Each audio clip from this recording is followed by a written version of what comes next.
السلام عليكم، ازيكم يا جماعه؟ عاملين ايه؟ يا رب دايما تكونوا بخير.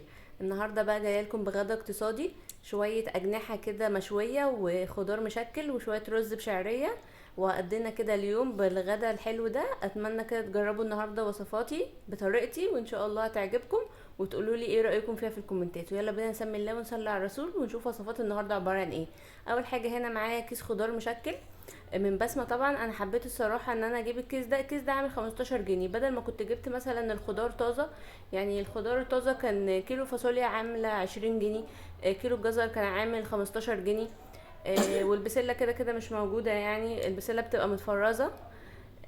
فانا بقى حبيت اعمل الكيس ده وانجزت كده في اليوم. اول حاجة بقى انا جبت حلة وحطيت فيها حتة سمنة وشوية زيت، وبصلة كنت مقطعاها صغير كده على ايدي، وحطيت عليها شوية ملح وشوية فلفل اسود، وشوحت البصل كويس زي ما انتوا شايفين كده.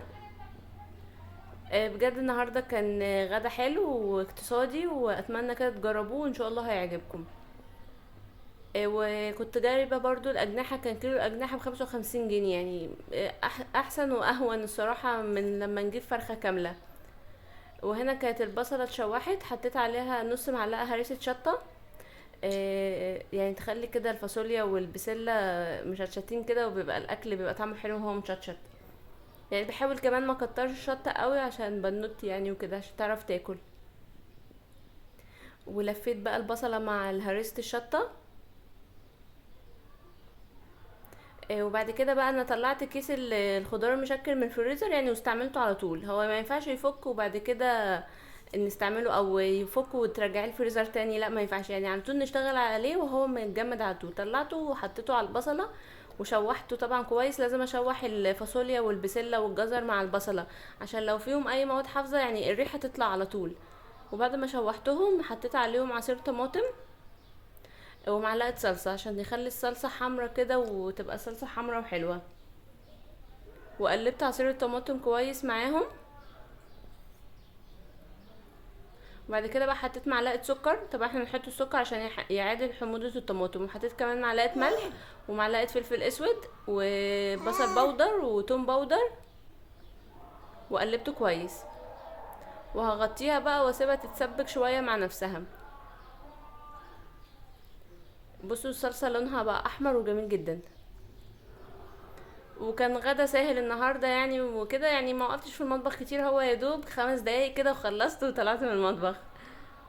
يعني جربوا الصراحة الخضار مشكل من بسمة. حاجة بسمة حلوة قوي صراحة في الخضار وفي حاجات، حتى ورق العنب بتاعها بيبقى حلو، حاجاتها في الخضار حلوة. وغطيت بقى الخضار وسبته تسبك لحد ما استوى. وهنا بقى كنت بعمل التتبيلة بتاعة الأجنحة. أنا عاملة بقى تتبيلة مشوية للأجنحة أكننا شاويين فراخ بالظبط الصراحة، وكانت طعمها تحفة جدا، يعني بجد كان تحفة جدا. جربوها هتعجبكم. أول حاجة كان معايا مية بصل وحاطة فيها ملح وفلفل أسود، ومعايا هنا البهارات. طبعا مية البصل مصفياها واخدة منها المية بس. والبهارات بقى كان ملح وفلفل اسود وبابريكا وحبهان ورق لورا وتوم باودر وبصل باودر ومعلقه خل ومعلقه زيت. وهنا الاجنحه غسلاها كويس جدا بميه وخل ودقيق وليمون وخل، ومفتحاها كده زي ما انتم شايفين بالسكينه عشان الاجنحه تتشرب من التتبيله، وتبقى اتشربت من التتبيله وطعمها حلو.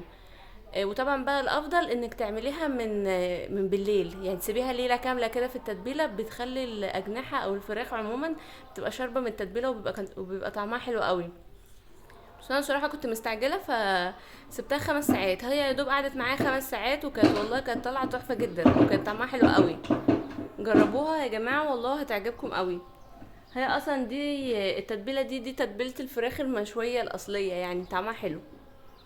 وحطيت بقى كمية الأجنحة اللي معايا. طبعا أنا بقول لكم كيلو الأجنحة ب55 جنيه، يعني أهون الصراحة من إن احنا نجيب فرخة. الفرخة غالية قوي، يعني هتعدي ال200 و200 وي. وهنا بقى سبت الأجنحة كانت اتشربت من التتبيلة. وبعد مرور 5 ساعات جبت صينية كبيرة كده وحطيت فيها كل الأجنحة. وطبعا مسخنة الفرن على درجة حرارة 200 عشان أنجز في الوقت وتستوي معايا بسرعة. وحطيت بقى كل الأجنحة معايا في الصينية. وطبعا الصينيه كده كده مش بدهنها حاجه، بحط في قلب الصينيه شويه كده من ميه التتبيله، بحطها على البوتاجاز شويه، يعني تتشرب كده التتبيله تتشربها بسيط. بعد كده بقى بدخلها الفرن على درجه حراره عاليه، وبتستوي بقى وبتبقى زي الفل وبتبقى جميله جدا والله. واحلى كمان والله من الفراخ، يعني اجنحه وبتبقى لذيذه قوي وطعمها حلو. ورصيتهم في الصينيه كده بالشكل الحلو ده، وبعد كده بقى هدخلها الفرن زي ما قلت لكم، وهتستوي وهتطلع معايا زي الفل. وبعد بقى ما اتغدينا وكده كانوا عايزين يشربوا حاجه حلوه، فكان عندي موز. كان عندي موز وكوبايتين لبن وكوبايه زبادي، وعملت لهم عصير موز باللبن وكان تحفه جدا. يعني حطيت اهو كام صباع موز وكوبايه زبادي وكوبايتين لبن، وحطيت كمان معلقه سكر بس عشان يبقى مسكر شويه، وخلطتهم كويس في الخلاط. وثبتهم بقى في الكاسات، وحطيت لهم بقى لزوم الدلع، حطيت بقى في كل كاشه ليمون، والكاس الصغنون ده عشان بنوتي تشرب وتتدلع كده. وده كان فيديو النهارده، اتمنى يعجبكم وتقولوا لي ايه رايكم فيه، وما تنسونيش بقى في اللايك وسبسكرايب وتفعيل زر الجرس عشان يوصل لكم مني كل فيديو جديد بنزله. وبكده بقى العصير جاهز معايا. بجد كان حلو قوي الصراحه، عصير الموز باللبن جربوه لو ما حدش مجرب الموز باللبن، طعمه حلو قوي ومفيد كمان للاطفال، بيبقى موز ولبن وزبادي يعني مفيد.